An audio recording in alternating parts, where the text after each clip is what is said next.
सभी हिंदी साहित्य प्रेमियों का हिंदी साहित्य की क्लास में आपका हार्दिक स्वागत, अभिनंदन। हम पढ़ रहे हैं यूथ कंपटीशन टाइम्स बुक्स और इसके अंतर्गत हमने आधी बुक को कंप्लीट कर लिया है। इसमें कुल 900 पेज हैं, जिसमें से हमने 480 पेज तक कर लिए हैं। कितने पेज कर लिए? 480 पेज टोटल हैं, इसमें 900 पेज। ठीक है, तो आधे पेज इसमें से कर लिए हमने और लगभग इसमें क्वेश्चन है 8000 और इसमें से लगभग हमने 4000 क्वेश्चन से ऊपर कर लिए हैं। ठीक है, वैसे तो इस बुक के अंतर्गत क्वेश्चन दे के रखे हैं 13,000 प्लस क्वेश्चन, मतलब 13,000 से ज़्यादा क्वेश्चन है। लेकिन जो एक ही क्वेश्चन बार बार जब अगर 5 बार एग्जाम में पूछा गया तो उसको 5 बार इन लोगों ने कन्वर्ट कर लिया है। तो देखिए 13,000 क्वेश्चन प्लस हैं इसमें, लेकिन टोटल क्वेश्चन मात्र 8,000 ही हैं। ठीक है, 4,000 के लगभग हमने क्वेश्चन करवा दिए। हम बता देते हैं आपको कि किस से संबंधित हमने कौन कौन से क्वेश्चन करवाए हैं। तो देखिए, जो हिंदी साहित्य का इतिहास है उससे संबंधित हमने आपको 132 क्वेश्चन करवा दिए हैं। फिर उसके बाद में जो आदिकाल है उससे संबंधित हमने आपको 345 क्वेश्चन करवाए हैं। भक्ति काल से संबंधित हमने 771 क्वेश्चन करवाए हैं। रीतिकाल से संबंधित हमने 381 क्वेश्चन करवाए हैं और जो आधुनिक काल है उससे संबंधित हमने आपको 1053 क्वेश्चन करवा दिए हैं। अभी हमारी श्रृंखला चली हुई है हिंदी गद्य साहित्य के अंतर्गत।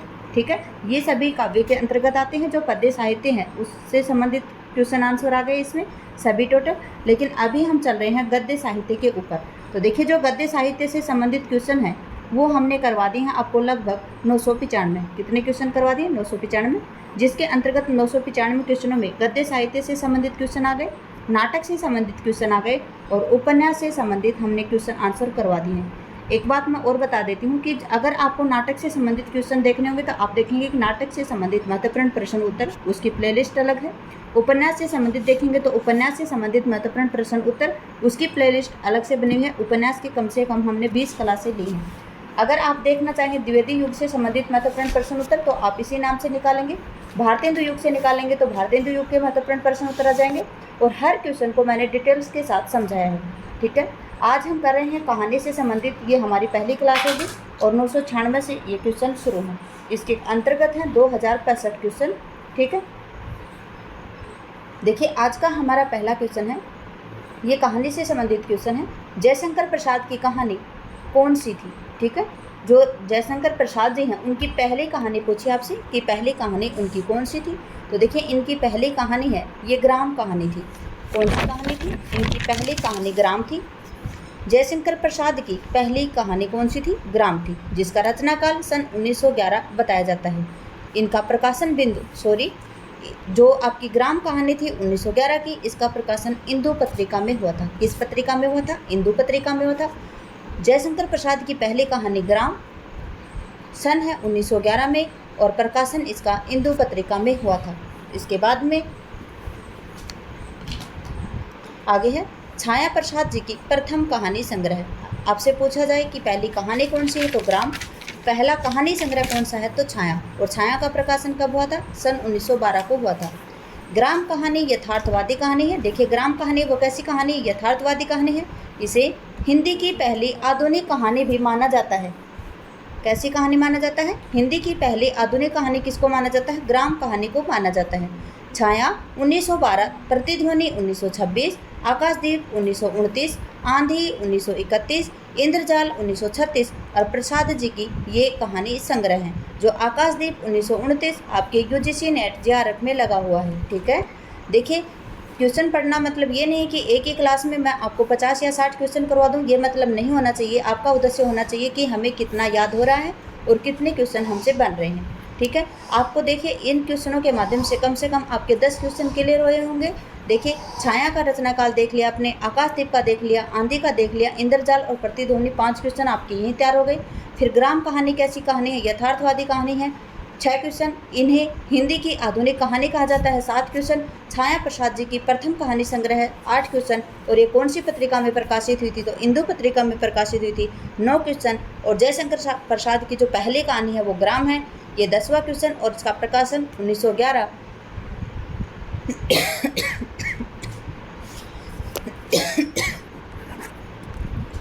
सॉरी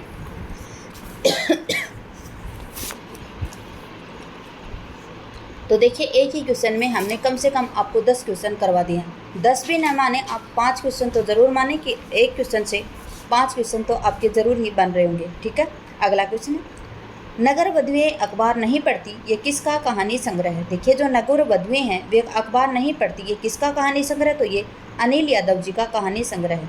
ठीक है, किसका कहानी संग्रह, अनिल यादव के कहानी संग्रह है।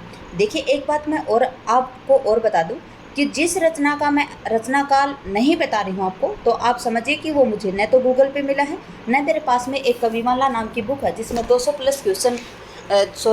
प्लस कवि हैं जिनके रचनाओं के बारे में उसमें दिया गया है, और ना ही मुझे गूगल पे मिला है।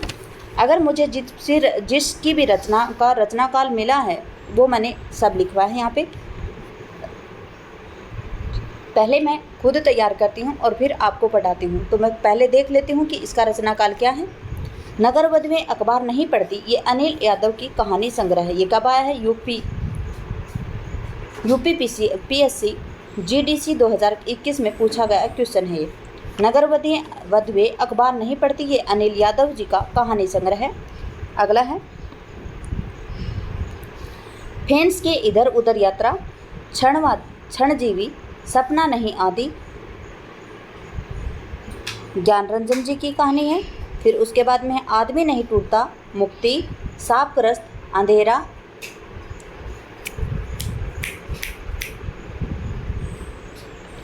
अंधेरा आदि अखिलेश की तथा कामरेड की कोट और नंगा श्रीजे की कहानी है। ठीक है, एक मिनट,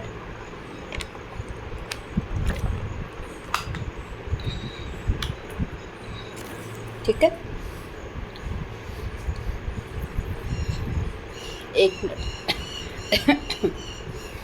फेंस के इधर उधर यात्रा, क्षणजीवी, सपना नहीं आदि ज्ञान रंजन जी की कहानी है। आदमी नहीं टूटता, मुक्ति, शापग्रस्त, अंधेरा ये आदि अखिलेश जी की है। कामरेड की कोट व नंगा श्रीजे की कहानी है। ठीक है, क्या है, कामरेड की कोट व नंगा श्रीजे जी की कहानी है। ठीक है, कौन से हैं, कामरेड का कोट और नंगा किसका है, श्रीजे की कहानियाँ हैं। अगला क्वेश्चन है, देखिए, डायरी के नीरस पृष्ठ किसकी कहानी है। क्या पूछा आपसे, जो डायरी के नीरस पृष्ठ है ये किसकी कहानी है, तो ये ईला चंद्र जोशी जी की कहानी है। किसकी कहानी है, ईला चंद्र जोशी जी की कहानी है। देखिए देख लेते हैं इसकी व्याख्या। डायरी के नीरस पृष्ठ ये किसकी कहानी है, ईला चंद्र जोशी जी की कहानी है। आपसे पूछा जाए ये कब की कहानी है इनकी, तो 1951 की कहानी है। ईला चंद्र जोशी जी की जितनी भी कहानियाँ आप इनको याद करेंगे क्योंकि ये आपसे पूछे जा सकते हैं।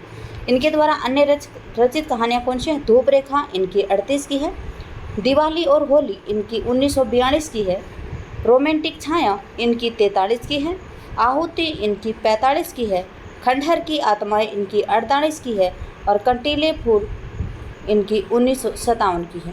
कब की है, कटीले फूल लचीले कांटे ये 1957 की है, याद रखेंगे। धूप रेखा इनकी 1938, दिवाली और होली 1942, रोमांटिक छाया 1943, आहुति 1945, खंडहर की आत्माएं 1948, कटीले फूल लचीले कांटे ये 1957 की रचना है। अगला क्वेश्चन है, निम्नलिखित में से एक कहानी प्रेमचंद द्वारा लिखित नहीं है। क्या पूछा आपसे कि प्रेमचंद के द्वारा लिखित कहानी कौन सी नहीं है। पूस की रात है, कजाकी है, कफन है, लेकिन पत्नी इनकी रचना नहीं है। पत्नी रचना किसकी है, तो जैनेन्द्र जी की रचना है। किसकी है, जैनेन्द्र जी की, और जैनेन्द्र जी का जन्म सन 1905 को हुआ था। ठीक है, पत्नी कहानी प्रेमचंद जी की नहीं है। प्रेमचंद जी की रचना प्रेमचंद जी का जन्म सन 1880 में हुआ था। ठीक है, पत्नी कहानी किसकी है, जैनेन्द्र जी की है। जबकि पूस की रात 1930, कफन 1936 तथा कजाकी जो 1926 की इनकी कहानी है किसकी, प्रेमचंद जी की। प्रेमचंद जी के द्वारा अन्य रचित कहानियां हैं आत्माराम, दो बैलों की कथा 1931, इस्तीफा, ईदगाह इनका बहुत ही महत्वपूर्ण कहानी है। ये आपके UGC नेट JRF में लगी हुई है ईदगाह। गुल्ली डंडा इनकी 1933 है, और ठाकुर का कुआं इनका 1932 का कहानी है। कौन सी है, 1932 की कहानी है ठाकुर का कुआं, और ईदगाह कहानी इनकी 1933 की है। ठीक है, इसके बाद में है, देखिए दोबारा से बता देते हैं, प्रेमचंद जी की जो आत्माराम है इसका रचना काल नहीं मिला। दो बैलों की कथा 1931, ईदगाह 1933, गुल्ली डंडा 1933 और ठाकुर का कुआं 1932 है। सलाम कहानी संग्रह के लेखक कौन है? तो देखिए जो सलाम कहानी संग्रह है इसके लेखक कौन है? ओम प्रकाश वाल्मीकि हैं। कौन है? ओम प्रकाश वाल्मीकि हैं। ओम प्रकाश वाल्मीकि का जन्म सन 1950 को हुआ था। सलाम कहानी के लेखक ओम प्रकाश वाल्मीकि जी हैं। ओम प्रकाश वाल्मीकि एक दलित साहित्यकार हैं। कैसे साहित्यकार हैं ये? दलित साहित्यकार हैं। इनके द्वारा रचित कहानी संग्रह घुसपैठिए, छतरी, अम्मा एंड अदर स्टोरीज, और जबकि मोहनदास नेमिसराय द्वारा रचित संग्रह हैं आवाज़ें और हमारा जवाब। ठीक है, अगला क्वेश्चन है जिहाद कहानी के लेखक कौन है? आपसे पूछा जा रहा है जो जिहाद कहानी है उसके लेखक कौन है? तो गोविंद मिश्र जी किस कहानी के लेखक हैं? जिहाद कहानी के लेखक हैं। जिहाद कहानी के लेखक गोविंद मिश्र हैं। यह कहानी मिश्र जी की प्रतिनिधि कहानियों में से संकलित है। गोविंद मिश्र द्वारा अन्य रचित कहानियाँ हैं धांसू, अपाहिज, खुद के खिलाफ, अंतःपुर, खाक इतिहास, मुझे घर ले चलो और पगला बाबा। गोविंद मिश्र जी की कहानियाँ कौन सी हैं? धांसू, अपाहिज, खुद के खिलाफ, अंतःपुर, खाक इतिहास, मुझे ले चलो और पगला बाबा। अगला क्वेश्चन है निम्नलिखित में से सही आपको चयन करना है। तो देखिए चंदन महासे रांगे राघव की नहीं है, डॉक्टर कृष्णचंद्र की नहीं है, मंगला उपेंद्र नाथ अश्क जी की नहीं, ये सभी किसकी हैं? यशपाल जी की हैं। और 420% ये यशपाल जी की रचना है और यही युग्म आपका सही है। अगला क्वेश्चन है 420% यशपाल युग्म सही है, जबकि 420% चंदन महासे, डॉक्टर तथा मंगला की कहानी यशपाल की धर्मयुद्ध 1950 कहानी संग्रह में संकलित है। ठीक है, जो आपकी कौन कौन सी कहानी है? जो आपका चंदन महासे है, देखिए पहले तो ये 420% चंदन महासे, डॉक्टर और मंगला, ये सभी क्या हैं? यशपाल जी का जो धर्मयुद्ध काव्य संग्रह है, जो कहानी संग्रह है, उसमें 1950 को संकलित की गई थी। यशपाल के द्वारा अन्य रचित काव्य संग्रह हैं, कहानी संग्रह हैं पिंजड़े की उड़ान 1939, फूलों का कुर्ता 1949, सच बोलने की भूल 1962 और उत्मी की माँ 1955। ठीक है, अगला क्वेश्चन है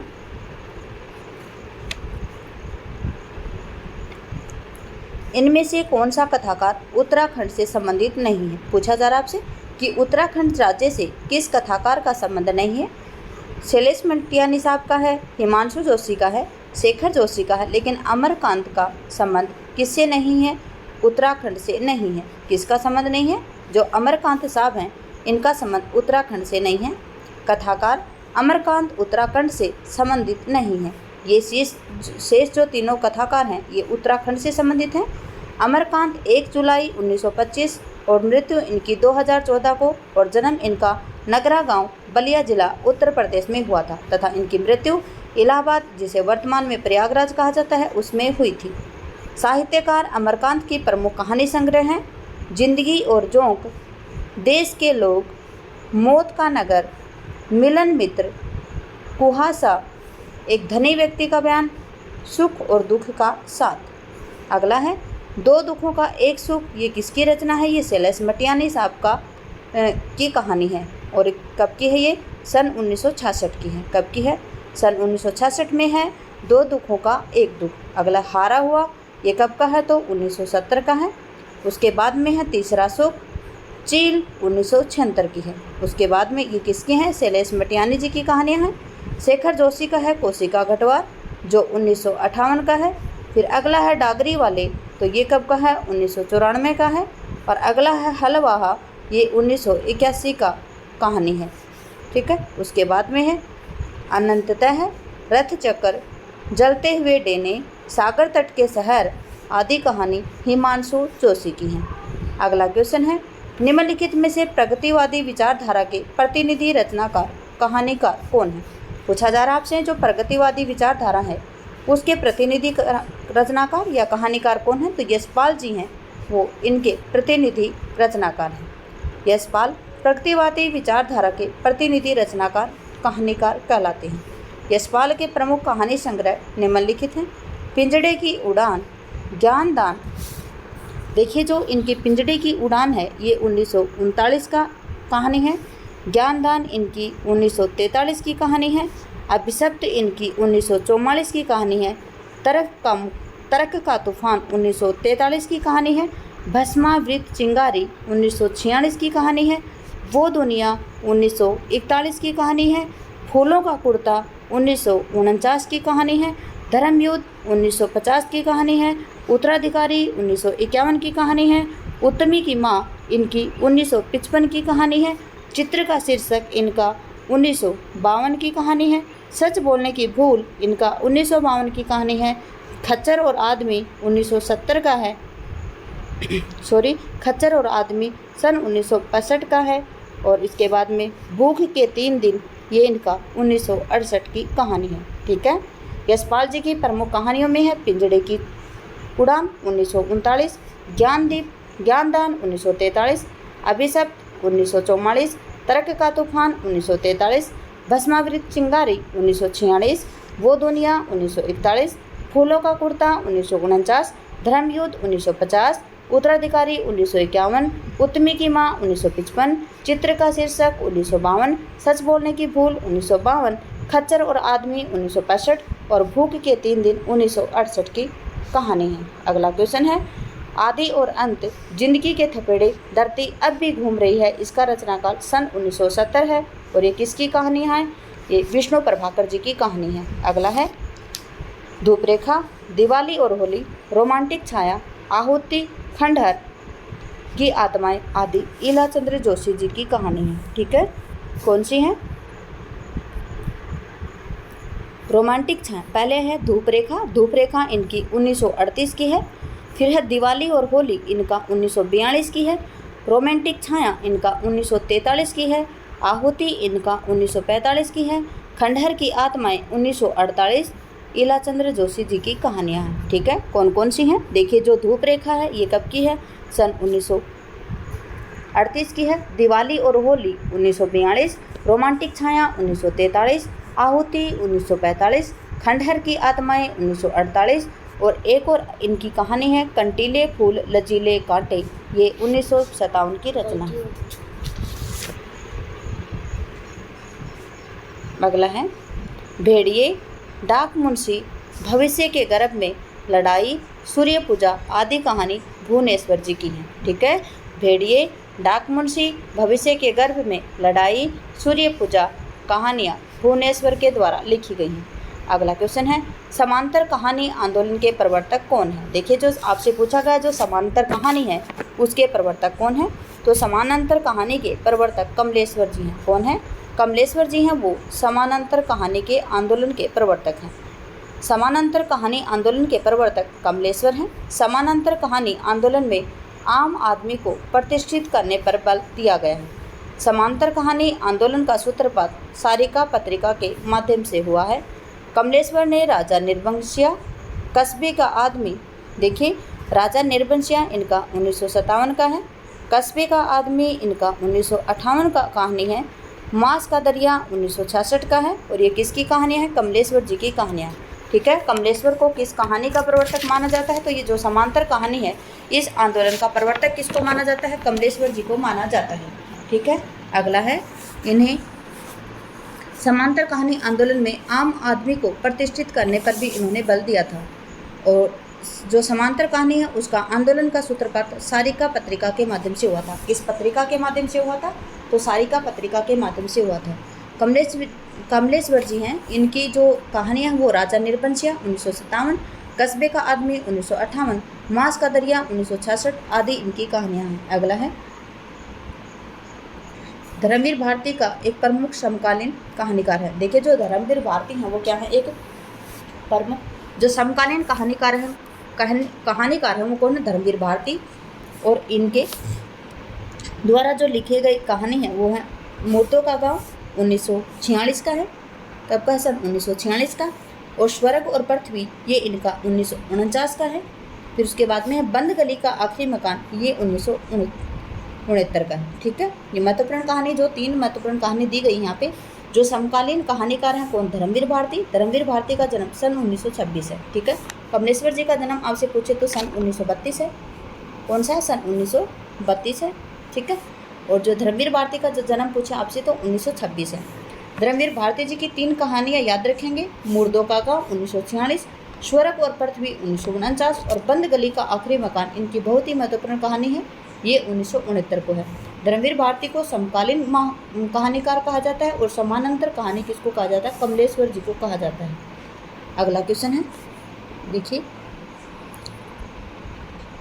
यहाँ पे दी गई इसकी व्याख्या। हिंदी के प्रमुख कहानी आंदोलन और उनके प्रवर्तक इस प्रकार से हैं। देखिए कहानी आंदोलन है और प्रवर्तक आपको दिए गए हैं। देखिए नई कहानी की 1956 में राजेंद्र यादव, मोहन राकेश और कमलेश्वर, ठीक है। कौन है? राजेंद्र यादव, मोहन राकेश और कमलेश्वर, ठीक है। ए कहानी में कौन है? 1960 गंगा प्रसाद विमल जी हैं। सचेतन कहानी में कौन है? महीप जी 1964 में। सहज कहानी में 1968 में अमृत राय हैं और जो समानांतर कहानी है 1972 इसमें कमलेश्वर, ठीक है। अगला क्वेश्चन है, नायक खलनायक विदूषक किसका कहानी संग्रह? तो देखिए जो नायक खलनायक और विदूषक है ये मनु भंडारी जी का कहानी संग्रह है, ठीक है। नायक खलनायक किसका है? मनु भंडारी जी का है। देखिए नायक खलनायक विदूषक मनु भंडारी का कहानी संग्रह है। मनु भंडारी की अन्य प्रमुख कहानी संग्रह निम्न प्रकार से है। मैं हार गई 1957, यही सच है 1966, एक प्लेट सलाद 1968, तीन निगाहों की एक तस्वीर 1968, त्रिशंकु 1978, ठीक है। मनु भंडारी जी की कहानी कौन कौन सी है? मैं हार गई 1957, यही सच है 1966, एक प्लेट सलाद 1968, तीन निगाहों की एक तस्वीर 1968 और त्रिशंकु 1978 है। अगला क्वेश्चन है, नायक खलनायक विदूषक नाम से सुरेंद्र वर्मा की एक चर्चित नाट्य कृति भी है जिसमें उन्होंने दुष्यंत और शकुंतला का चित्रण किया है। देखिए जो नायक खलनायक विदूषक नाम से सुरेंद्र वर्मा की भी एक चर्चित नाट्य कृति है, किसकी है? सुरेंद्र वर्मा जी की। क्या है ये? नाट्य कृति है। किस नाम से? नायक खलनायक और विदूषक के नाम से, जिन्होंने दुष्यंत और शकुंतला का चित्रण इसमें किया है। किसने किया है? सुरेंद्र वर्मा जी ने अपने नायक खलनायक विदूषक नाटक में। अगला है, राजेंद्र यादव ने देवताओं की मूर्तियाँ, खेल खिलौने, जहाँ लक्ष्मी कैद है। देखिए यहाँ पे दिए गए हैं किसके? राजेंद्र यादव की कहानियाँ। तो देखिए जो देवताओं की मूर्तियाँ हैं ये 1952 का है, खेल खिलौने 1954 है, जहाँ लक्ष्मी कैद है 1957 है, अभिमन्यु की आत्महत्या 1959, छोटे छोटे ताजमहल 1962 है और किनारे से किनारे इनका 1965 की कहानियाँ हैं। किनारे पर किनारे कब की है? सन 1965 की है। जबकि आपसे पूछा है कि राजेंद्र यादव की जो देवताओं की मूर्तियाँ हैं ये 1952 की है। खेल खिलौने कब का है? तो 1954 का है। उसके बाद में जो जहाँ लक्ष्मी कैद है ये 1957 का है और अभिमन्यु की आत्महत्या 1959 का है। छोटे छोटे ताजमहल 1962 है और किनारे पर किनारे ये 1965 की रचना है। इनकी रचना ही क्या है? इनकी कहानियाँ हैं। अगला पूछा गया है आपसे ममता कालिया के। ममता कालिया का जो छुटकारा है, जो छुटकारा कहानी है ये 1970 की है। कब की है? सन 1970। सीट नंबर 6 1976 की है। कब की है? 1976 की है। और एक अदद औरत जैसी ये 1975 में है। क्या है? एक अदद औरत 1975। कब की है? 1975। जैसी प्रसिद्ध कहानियाँ किसकी हैं? ममता कालिया जी की हैं। अगला है मैत्री पुष्पा और मैत्री पुष्पा की कहानियाँ हैं चिन्हार। चिन्हार इनका 1991 की कहानी है। अगला है ललमानिया इनकी 1996 की कहानी है।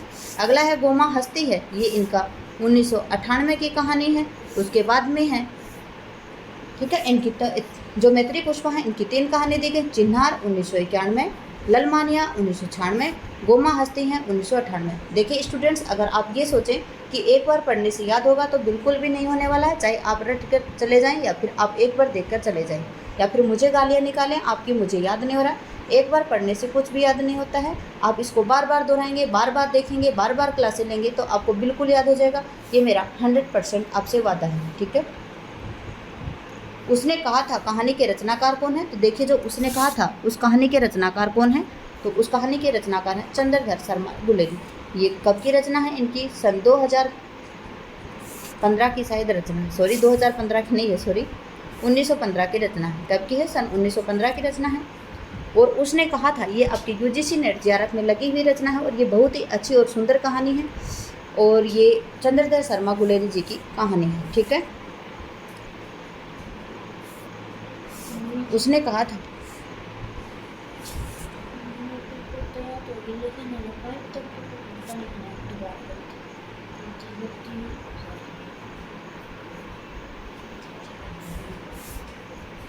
उसने कहा था, रचना किसकी है? 1915 की है, ठीक है। उसने कहा था 1915 सरस्वती पत्रिका में प्रकाशित कहानी के रचनाकार कौन है? चंद्रधर शर्मा गुलेरी, ठीक है। उसने कहा था किसकी है? 1915 की, और ये सरस्वती पत्रिका में प्रकाशित हुई थी, और इसके रचनाकार कौन है? चंद्रधर शर्मा गुलेरी। गुलेरी जी की 3 कहानियों की रचना को डॉक्टर गोपाल राय ने इनका कालक्रम इस प्रकार से बताया है। देखिए, गोपाल राय भी बता रहे हो और मैं भी बता रही हूँ आपको कि जो सुखमय जीवन 1911, जो भारत मित्र पत्रिका में बुद्धू को काटा 1914, उसने कहा था 1915, जो सरस्वती पत्रिका में प्रकाशित हुई थी, और इनको अनुक्रम के हिसाब से काफ़ी बार पूछा गया है, ठीक है। कितनी बार पूछा गया? काफ़ी बार पूछा गया है ये।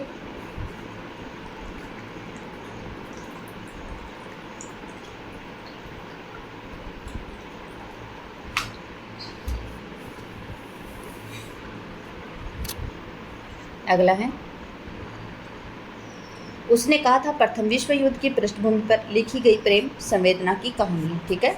उसने कहा था प्रथम विश्व युद्ध की पृष्ठभूमि पर लिखी गई एक प्रेम संवेदना की कहानी।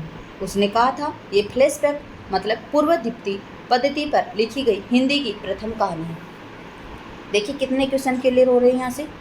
प्रेमचंद जी के बारे में आ गए, ये मैं बताऊंगी आपको बाद में, पहले मैं इसके बारे में बता देती हूँ आपको। उसने कहा था ये रचना किसकी है? तो ये चंद्रधर शर्मा गुलेरी जी की है। कब की है? 1915 की। किस पत्रिका में प्रकाशित हुई? तो सरस्वती पत्रिका में प्रकाशित हुई थी। गुलेरी जी की 3 कहानियों के रचनाकाल किसने बताए हैं? तो डॉक्टर गोपाल राय ने बताए हैं। किस हिसाब से बताएं? तो पहला आएगा सुखमय जीवन 1911, भारत मित्र में प्रकाशित हुआ था, ठीक है। बुद्धू का काटा 1914, और उसने कहा था 1915 इनकी रचनाकाल है। अनुक्रम के हिसाब से आपसे पूछा जा सकता है, ये फिर ये दिया जा सकता है, ये 3 कहानियाँ दे दी जाएं और चौथी कहानी दूसरी दे दी जाए, और फिर आपसे पूछा जाए कि कौन सी कहानी चंद्रधर शर्मा गुलेरी की नहीं है, तो आप लगाएंगे वो जो चौथा ऑप्शन दिया गया होगा ये वो, या फिर आपसे पूछा जाएगा कि 4 रचनाएं दे दी जाएंगी और फिर पूछा जाएगा कि इनमें से कौन कौन सी रचनाएं चंद्रधर शर्मा गुलेरी की हैं। तो सुखमय जीवन, बुद्धू का काटा, और उसने कहा था ये सभी तीनों रचनाएं 1, 2, 3 किसकी हैं? चंद्रधर शर्मा गुलेरी की। अगला है, देखिए इससे संबंधित पूछा जा सकता है कि प्रथम विश्व युद्ध की पृष्ठभूमि पर लिखी गई प्रेम संवेदना की कहानी कौन सी है? तो आप बताएंगे उसने कहा था 1915 चंद्रधर शर्मा गुलेरी की है। अगला पूछा जा सकता है कि फ्लैशबैक मतलब पूर्व दीप्ति पद्धति पर लिखी गई हिंदी की प्रथम कहानी कौन सी है? तो उसने कहा था, और ये कहानी किसकी है? चंद्रधर शर्मा गुलेरी की 1915 की कहानी है, ठीक है। इसके बाद में हम बता रहे हैं आपको आगे, प्रेमचंद ने नमक का दरोगा इनका, देखिए प्रेमचंद ने नमक का दरोगा सन 1914 का है। फिर उसके बाद में शतरंज के खिलाड़ी ये 1924 का है। पूस की रात ये 1930 का है, और ईदगाह है 1933, और कफन इनकी अंतिम कहानी है जो 1936 की है, ठीक है। प्रसिद्ध कहानियों के रचनाकार प्रेमचंद जी हैं, और इनकी जो पहली कहानी सोत है 1915 में सरस्वती में प्रकाशित हुई थी, ठीक है। जो इनकी पहली कहानी कौन सी है? सोत, ये सरस्वती में प्रकाशित हुई थी, ठीक है।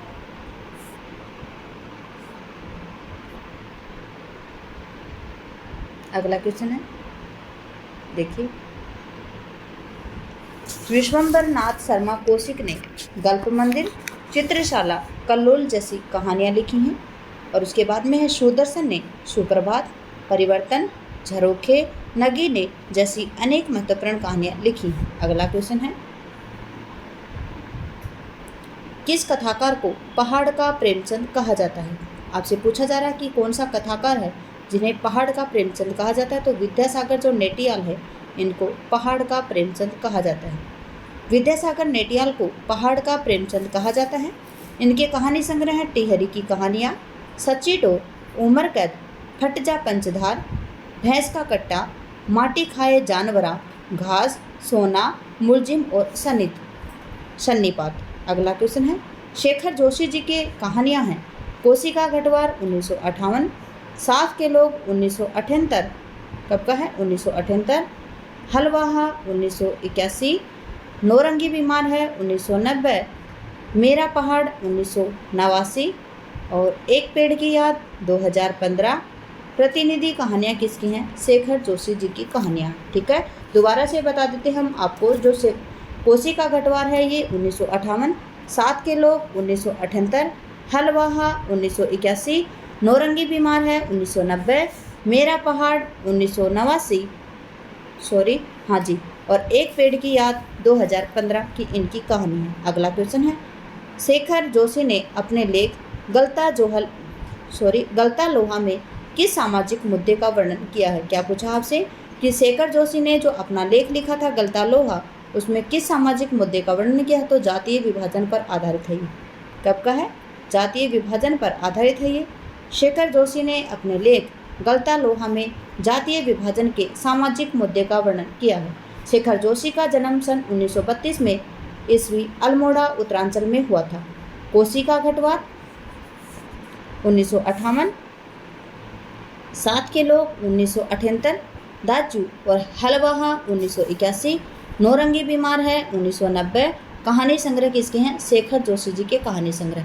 इनकी कहानियाँ नई कहानी आंदोलन के प्रगतिशील पक्ष पर का प्रतिनिधित्व करती हैं। इनकी कहानियाँ ये क्या करती हैं, नई कहानी आंदोलन के प्रति जो प्रगतिशील पक्ष है उसका प्रतिनिधित्व करती हैं। अगला क्वेश्चन है, निम्न में से जिनेंद्र कुमार की कहानी नहीं है।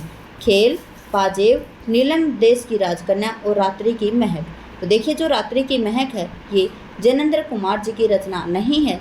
रात्रि की महक फणीश्वर नाथ रेणु जी की, किसकी है, फणीश्वर नाथ रेणु जी की रचना है। जबकि खेल, पाजेब और नीलम देश की राजकन्या ये किसकी कहानियाँ हैं, ये जिनेंद्र कुमार की कहानियाँ हैं। देखिए इसकी व्याख्या दी गई है, रात्रि की महक जिनेंद्र कुमार की कहानी नहीं अपितु ये फणीश्वर नाथ रेणु जी की कहानी है। जिनेंद्र का जन्म 1905, मृत्यु 1988, मूल नाम इनका आनंदी लाल था। अगर पूछा जाए आपसे जिनेंद्र का मूल नाम क्या था तो आनंदी लाल था। जिनेंद्र की कहानी के माध्यम से ही पहली बार हिंदी साहित्य में व्यक्ति को महत्व मिला था।